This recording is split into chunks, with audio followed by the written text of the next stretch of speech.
Olá, aluna e aluno do curso de História. Começamos agora a terceira teleaula de História Antiga. Hoje com esse título de Mundo Helênico. Para quem não se lembra, meu nome é Fabiane Musardo, eu sou doutora em História pela Universidade Federal do Paraná. Tenho certeza que só de ver esse nome, Mundo Helênico, uma série de coisas já passou pela sua cabeça. Porque quando falamos sobre Grécia, automaticamente pensamos em mitologia, pensamos nas ruínas, pensamos em turismo hoje em dia também, pensamos em filosofia. É muito comum expressões do tipo a Grécia é o berço da filosofia. Hoje, inclusive, nós vamos pensar um pouco a respeito disso, a essa ideia de origem, né? Existem autores, principalmente em algumas épocas, que defenderam que a Grécia é não somente o berço da filosofia, como também o berço da historiografia. Lembrando que historiografia nada mais é do que a história da história, ou seja, os diferentes modos que nós podemos e que nós escrevemos a história. Ok? Vamos lá para a tela, por favor. Nós temos aqui, então, a contextualização dessa aula de hoje. O contato com a história grega, que ocorre desde bem cedo. Pense, por exemplo, que quando nós abordamos um assunto como Grécia Antiga, nos anos iniciais do Ensino Fundamental 2, nós já temos alunos e alunas que têm uma série de conhecimentos sobre essa cultura. Por quê? Porque existem jogos de videogame a esse respeito.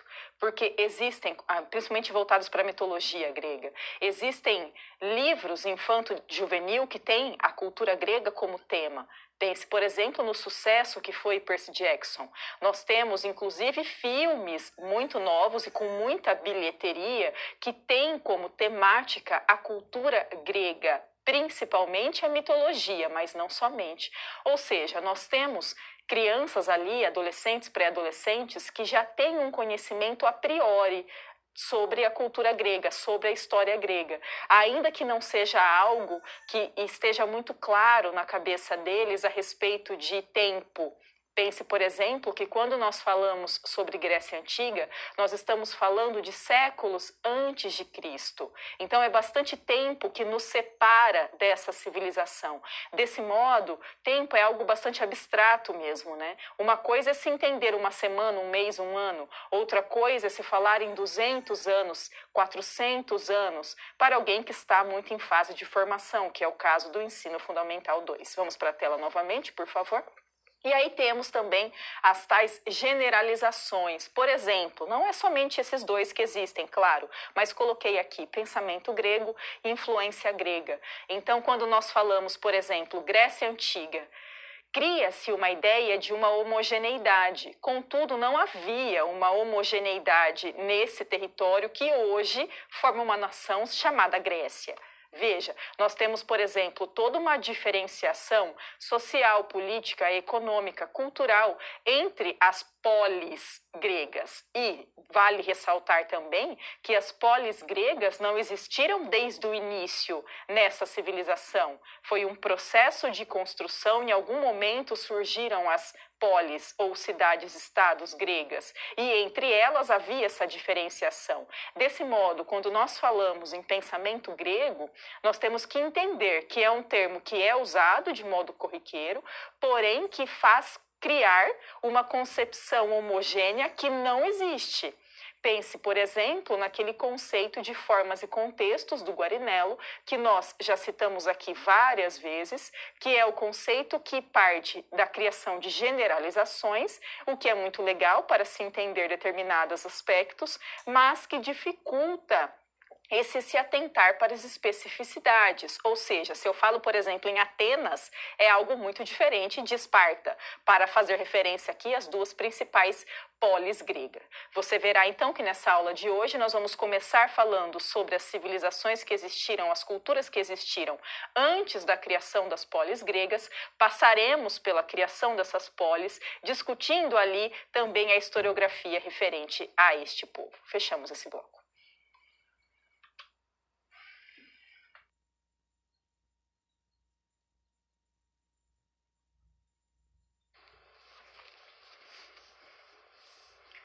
Esse título de cidade-estado, polis, serve para que nós pensemos em o que existiu nessa porção territorial que, com o tempo, de acordo com o desenvolvimento, fez surgir isso que é chamado de polis.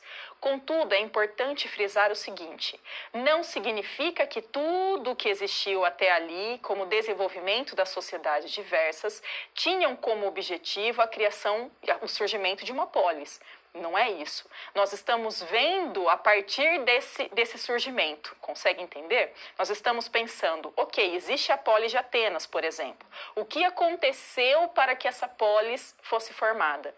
Então, pode correr o risco de nós criarmos um discurso que seja teleológico. Então, esse discurso que objetiva um fim, um fechamento, como se tudo o que aconteceu naquele território tivesse como único desfecho possível a criação de uma polis. Mas não é isso. Não entenda, então, que o surgimento da polis é uma comprovação, por exemplo, da evolução da civilização grega. Não é.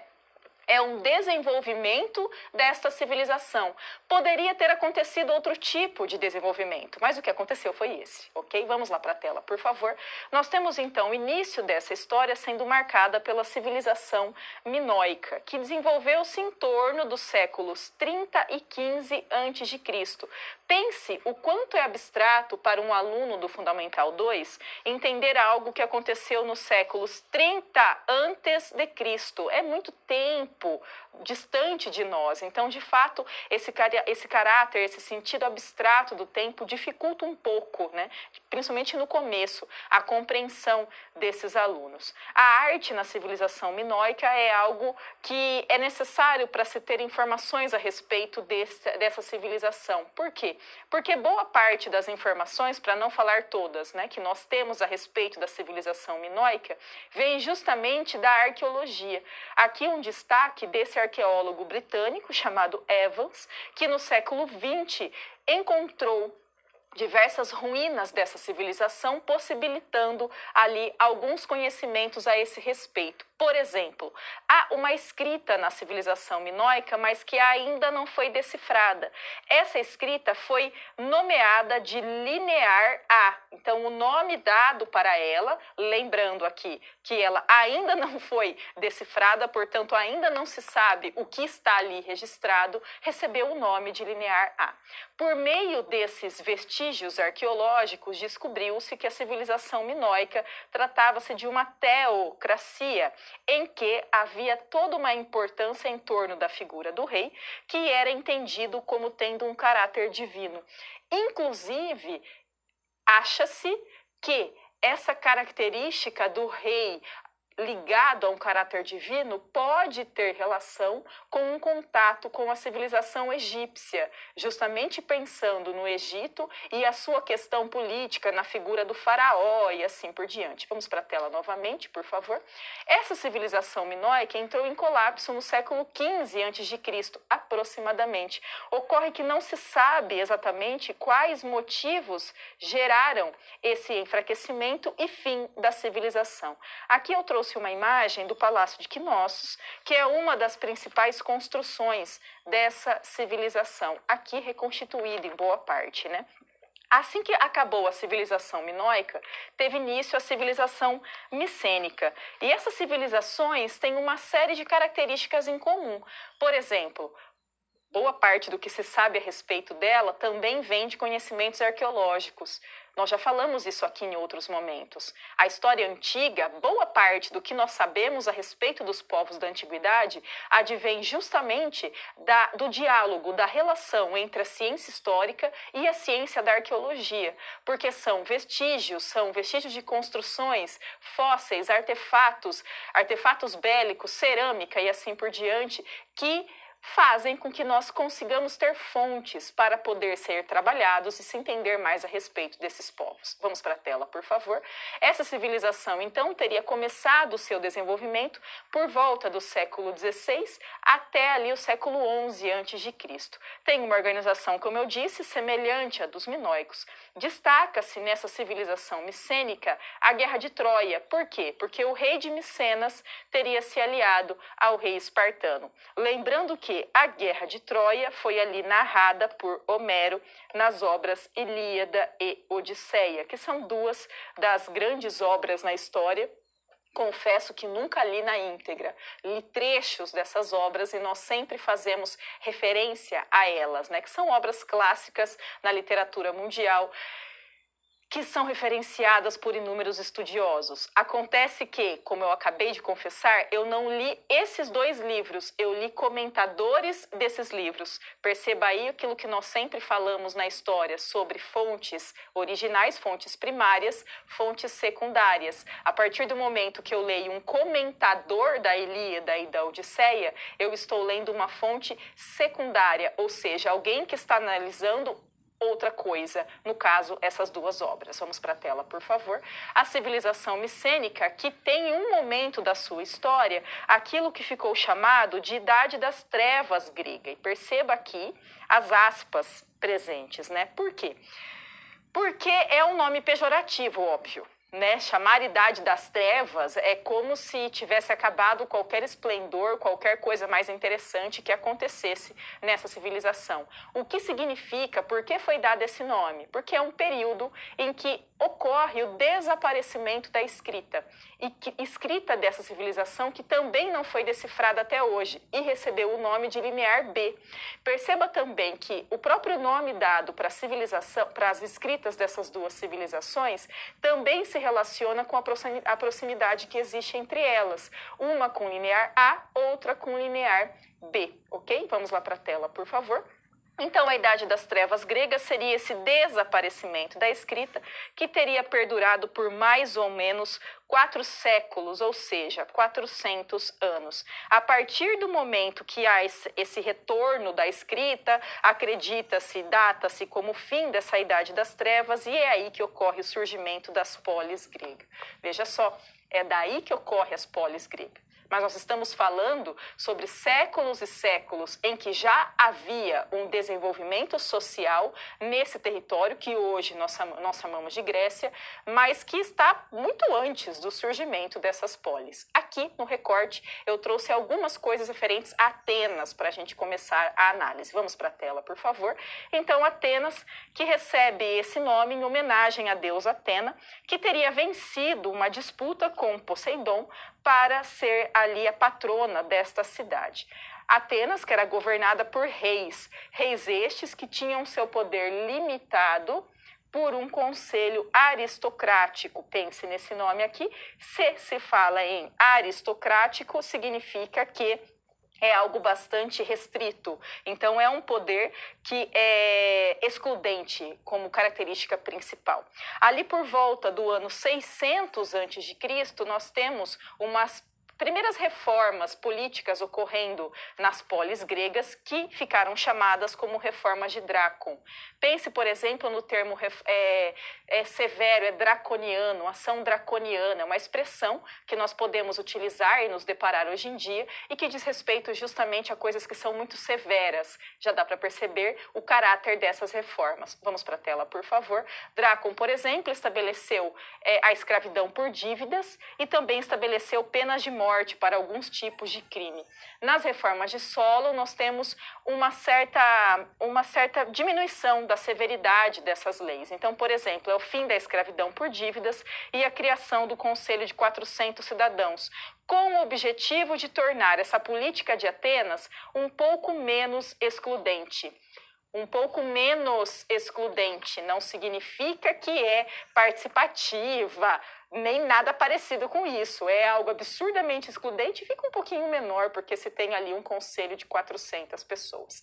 Trouxe uma imagem, vamos para a tela, por favor. Então, aqui, um dos principais símbolos, né, da cultura grega como um todo e de Atenas em específico, nós temos aí o Partenon, que foi construído por volta do século V a.C., durante o governo de Péricles. Isso aqui, essa construção toda que é feita em homenagem à deusa Atena, lembrando que a deusa Atena era a deusa da sabedoria, das artes e da inteligência. Partenon, que é hoje um patrimônio da Unesco, um patrimônio mundial. Fechamos esse bloco.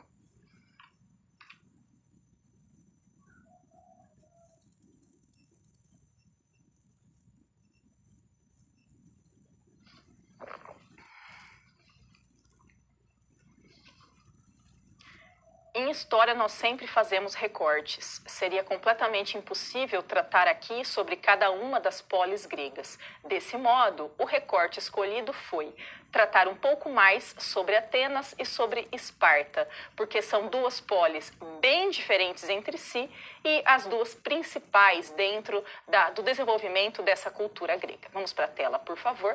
Então, começando aqui por Atenas, no governo de Clístenes, que data ali de 509 a.C. Nós temos uma divisão em tribos, cada uma com 50 representantes na Assembleia. Perceba que o movimento é uma tentativa de transformar a política grega em algo menos excludente, leia-se, em algo não somente formado pela aristocracia grega, pela aristocracia ateniense em específico. Além disso, este governante, vamos lá para a tela, por favor, criou aqui o ostracismo, que é um termo de uso recorrente quando nós falamos sobre Grécia na antiguidade. Em que consiste o ostracismo? O ostracismo é a suspensão dos direitos políticos e o exílio dentre as pessoas que, por algum motivo, fossem entendidas como que prejudicando ali as ações possíveis, as ações determinadas pelo governo ateniense. Note o foco nisso. Nós estamos falando sobre reformas que ficaram restritas à polis de Atenas.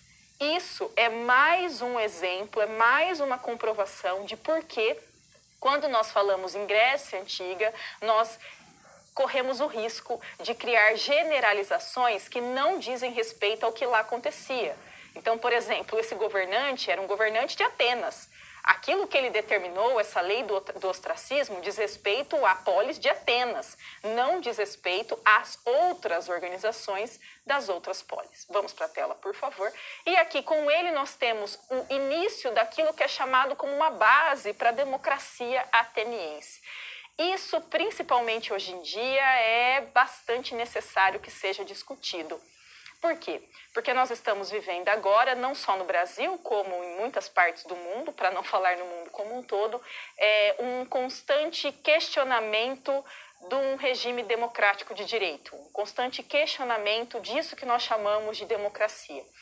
E é muito comum que nós hoje falemos que a democracia atual tem ligações com a democracia grega. Primeiro, isso está errado no sentido de que a democracia foi uma forma de política ateniense e não grega. Veja de novo o risco que nós corremos de generalizar situações que não é correto, ok? A democracia não é grega, a democracia é ateniense. Além disso, a forma como a democracia é exercida hoje é bem diferente da forma como a democracia era exercida lá em Atenas. Vamos para a tela ver isso, por favor.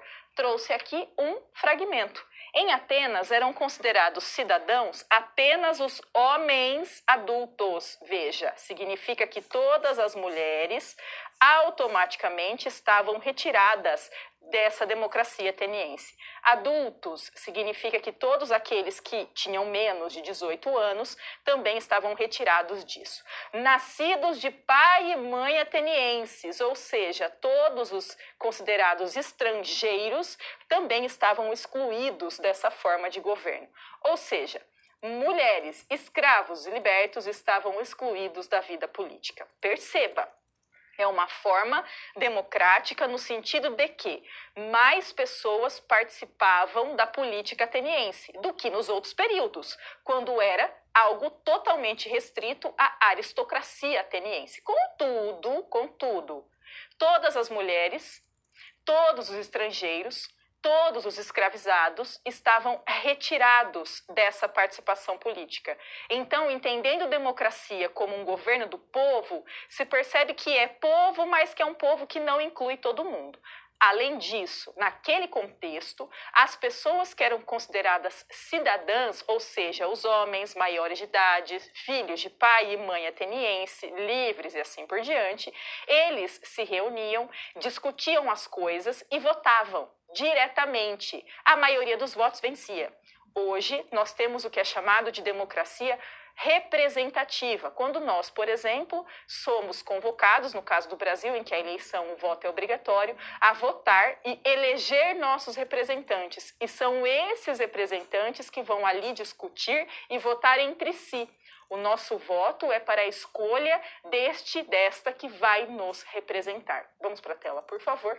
Seguindo aqui, então, nós temos Esparta. Perceba que essa característica da democracia ateniense é ateniense. Nenhum momento chegou em Esparta. Esparta que tem o início da sua história datada do século IX a.C., quando um povo chamado Dórico conquistou ali a região do Peloponeso e transformou a população que ali vivia até então em servos. Servos estes que receberam um nome específico, que é de Lotas.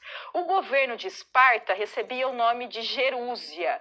E esse governo consistia em a existência de 2 reis, que eram escolhidos das 2 famílias mais poderosas, mais influentes dessa região do Peloponeso. Reis estes que tinham ali uma limitação de poder por conta da existência de senadores. Senadores que tinham um cargo vitalício, ou seja, pela vida toda.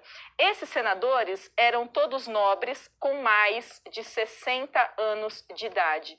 Quem escolhia esses senadores? A Assembleia esta que também era formada única e exclusivamente por homens adultos. Uma sociedade que é totalmente militarizada. Por exemplo, as crianças espartanas começavam seu treinamento militar com 7 anos de idade. Então é bastante novo para se ter esse início de treinamento. Isso não acontecia em Atenas. Perceba que é mais uma diferença bastante significativa entre essas 2 polis. Vamos para a tela, por favor.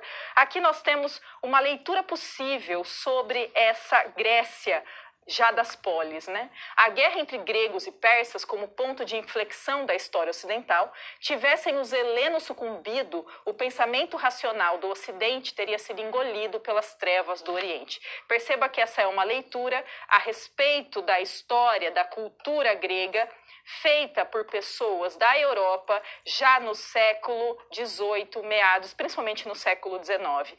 Ou seja, se entende que caso os persas tivessem derrotados os gregos, o Ocidente teria sucumbido. Perceba que é uma leitura que não é que valoriza, hipervaloriza, coloca a cultura grega ali no topo e entende todo o resto como esse nome mesmo, como o resto. Contudo, não é a única leitura que existe a esse respeito. Vamos para a tela, por favor. Aqui nós temos um outro autor já mencionado aqui nas nossas aulas, que é o Said, que vai criar aquele conceito de orientalismo que nós já discutimos em outro momento. Então, um fragmento para que a gente entenda isso melhor.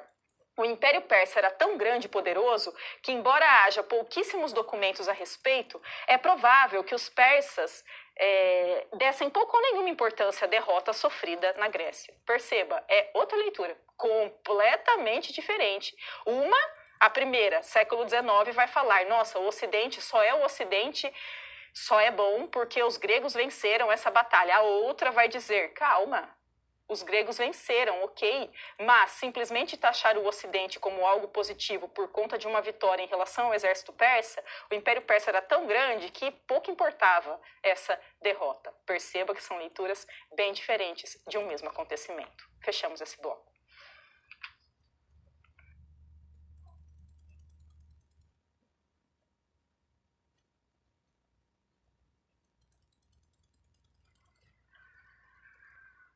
Estamos aqui pensando sobre polis grega, o quanto a sua constituição política, econômica, social variava entre si, enquanto nós falamos em democracia ateniense, em contrapartida a uma sociedade espartana que é bastante militarizada.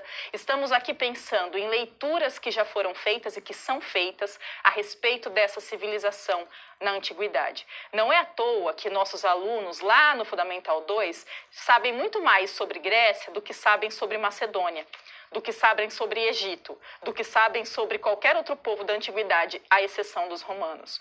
Por que isso acontece? Porque há, de fato, uma valorização maior dessa cultura grega. Isso não é à toa.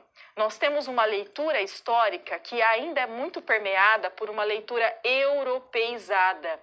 Por exemplo, você vai ver isso quando estiver ali em sala de aula e for dar aula sobre Egito Antigo. Primeira coisa que é preciso se fazer é: o Egito é na África. Insistir nisso, insistir nisso, insistir nisso. Por quê? Porque há uma tentativa de branquear a história egípcia.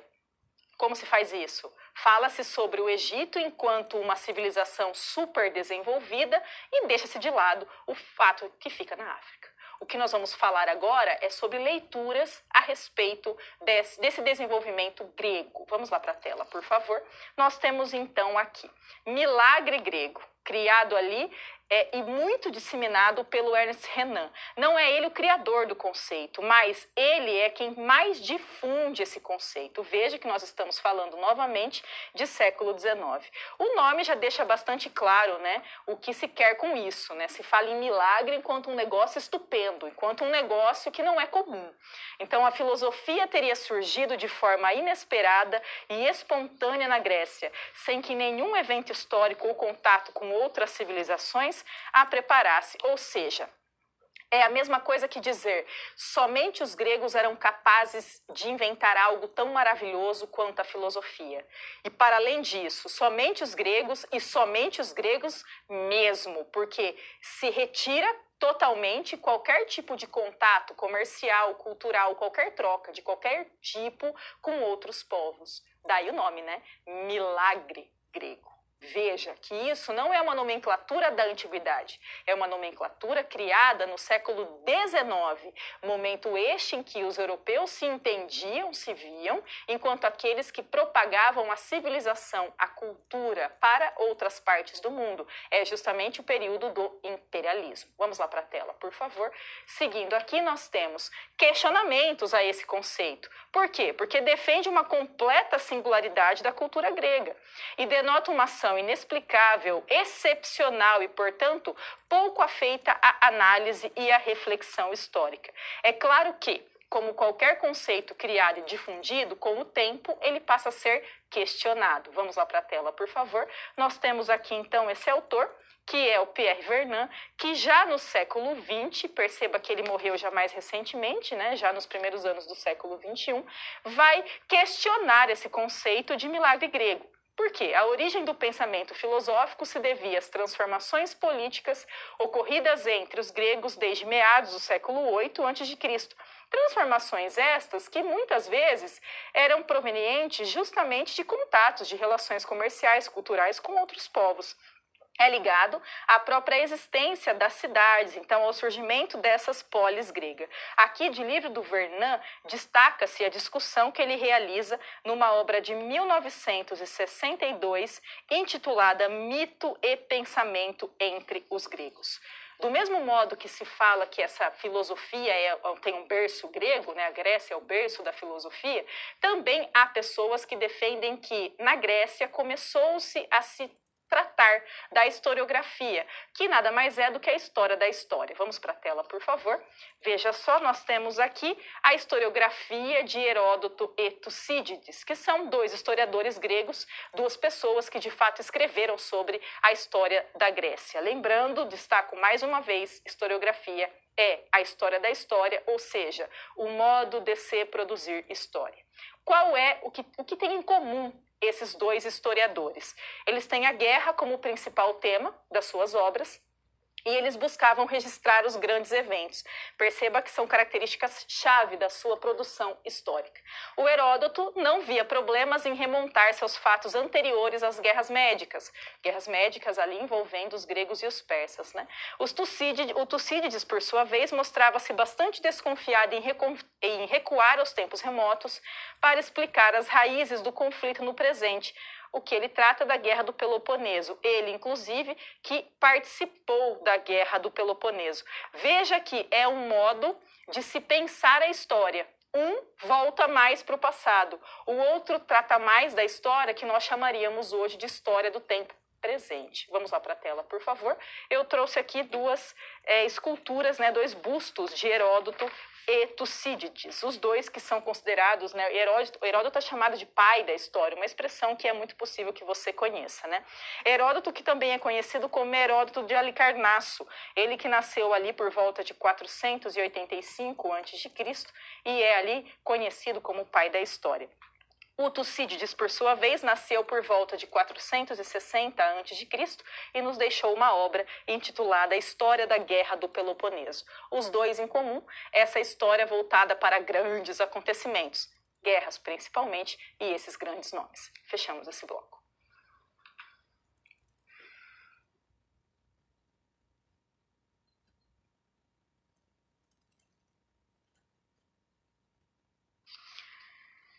Já que falamos sobre democracia ateniense, nós precisamos pensar um pouco mais sobre isso. Primeiro, é necessário frisar sempre, até cansa, né? A democracia é ateniense, não é grega. Significa que Esparta, por exemplo, nunca teve uma democracia. Significa que Tebas, por exemplo, nunca teve uma democracia. E para além disso, além de uma delimitação espacial, a democracia ateniense é uma democracia que, apesar de ter esse nome, que significa governo do povo, é um povo bastante restrito, porque simplesmente fazia parte dessas discussões políticas aqueles que eram considerados cidadãos. Vamos para a tela, por favor, apresentando então essa SP. O desafio é apresentar uma aula sobre democracia ateniense que mostre não apenas o seu desenvolvimento, mas também as grandes diferenças existentes entre esse sistema durante sua vigência em Atenas e o entendimento atual do termo democracia. Pense um pouquinho comigo. Em Atenas, somente era considerado cidadão aqueles que cumpriam uma série de pré-requisitos. Todos eles, se deixasse de cumprir um único quesito, automaticamente não era mais cidadão e, portanto, não podia participar das discussões e votações políticas. Somente eram considerados cidadãos homens, livres, maiores de 18 anos, filhos de pai e mãe ateniense. Ou seja, todas as mulheres, todos os estrangeiros, porque não filhos de pai e mãe ateniense, né? E todos os escravizados estavam isentos desta participação política. Aí você pode estar pensando, mas por que então que chama democracia, né? Não tem nada a ver chamar democracia se é um grupo tão seleto, tão pequeno, que faz parte dessas discussões. É porque, quando nós comparamos com outros períodos da história ateniense, aumenta-se a participação política, porque aumenta-se um pouco o número de pessoas, de fato, que se participa da política. E, além disso, as pessoas se reuniam em locais, em praças públicas, a maioria das vezes, discutiam, cada uma expunha os seus pontos de vista, argumentavam, e a partir dali se fazia a votação. A democracia hoje é diferente. Pense, por exemplo, para se votar no Brasil, precisa-se ter o título de eleitor. Para se ter o título de eleitor, a partir de 16 anos você pode ter, porque o voto é facultativo. A partir dos 18, você precisa ter, porque o voto no Brasil é obrigatório. Todo cidadão brasileiro precisa votar. O voto é obrigatório. E, além disso, na democracia atual, nós somos convocados a cada tempo a ir até uma urna eletrônica e votar. A somatória dos nossos votos decide, escolhe aquelas que vão nos representar nas discussões políticas, na Câmara, no Senado, no Executivo e assim por diante. Vamos para a tela, por favor. Então, problematizando isso. Um intenso debate político no Brasil atual, que é justamente isso que se entende por democracia. Então, a democracia ela tem falhas, há uma discussão sobre a obrigatoriedade, se é melhor a obrigatoriedade ou a não obrigatoriedade do voto, há sim essa discussão. Contudo, sem dúvida, é a melhor forma de governo possível.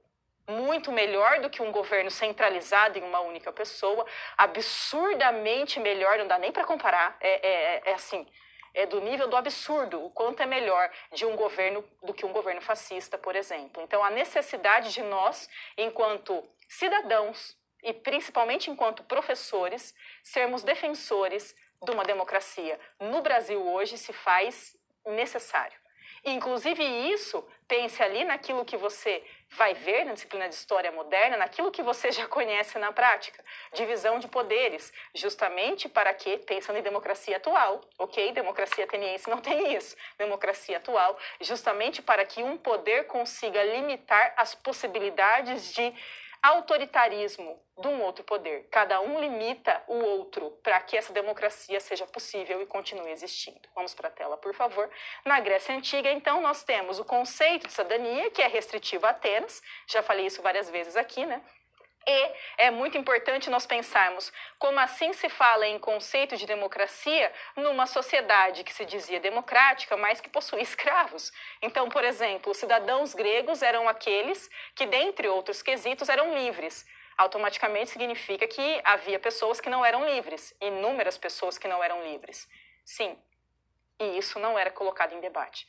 Na verdade, ao contrário. Acreditava-se que, para que as pessoas tivessem condição e tivessem condição mesmo de cognitiva, inclusive, e tempo e conhecimento para debater política, elas precisavam ter tempo. Para isso, elas não poderiam estar obrigadas a desenvolver trabalhos manuais. Era preciso que alguém fizesse os trabalhos manuais. Então, veja, inclusive tentava-se justificar a existência de escravizados por meio desse argumento.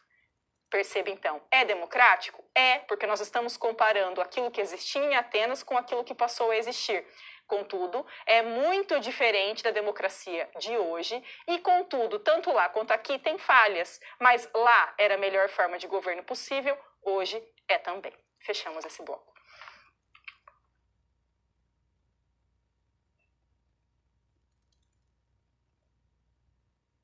Para essa interação, então, vamos para a tela, por favor.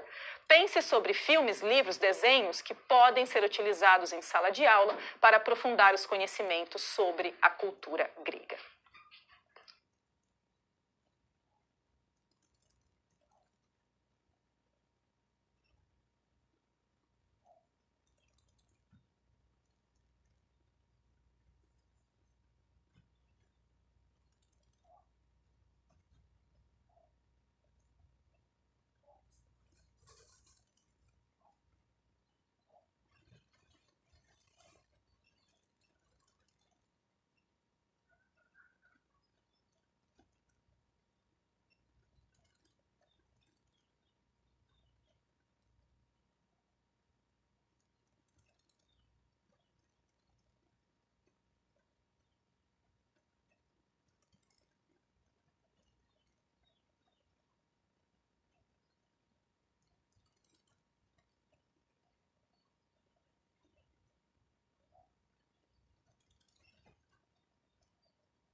O legal sobre Grécia é que tem muito material que pode ser utilizado em sala de aula, desde mais antigos, por exemplo, o filme Hércules, que é muito legal, por sinal, como mais atuais, o Percy Jackson, o filme 300, que já tem alguns anos também, Cavaleiros do Zodíaco, então uma série de ferramentas mesmo, né, de desenho a filme, livro, que nós podemos nos valer enquanto fragmentos, trechos em sala de aula e que atraem, inclusive, a atenção e a participação dos nossos alunos. Fechamos esse bloco.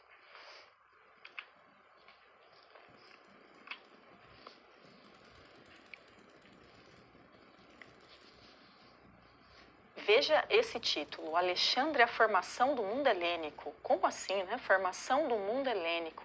Justamente com Alexandre o Grande, nós vamos ter um processo em que esse mundo helênico, com muitas aspas, acaba se expandindo. E isso, com certeza, já está trazendo um monte de dúvidas, um monte de questões na sua cabeça. Porque, como assim, o mundo helênico já existia?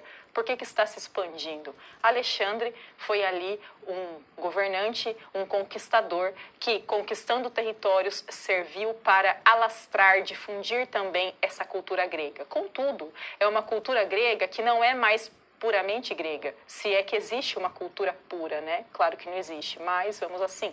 É uma cultura grega marcada por alterações bastante substanciais, nisso que é uma mistura de culturas que o exército de Alexandre vai levando, vai deslocando e vai difundindo junto com suas conquistas militares. Vamos lá para a tela, por favor. Aqui eu trouxe uma divisão em períodos que é muito comum de ser utilizada quando nós pensamos na história da Grécia Antiga. Contudo, é importante frisar algumas coisas. Por exemplo, essa delimitação temporal não data da antiguidade.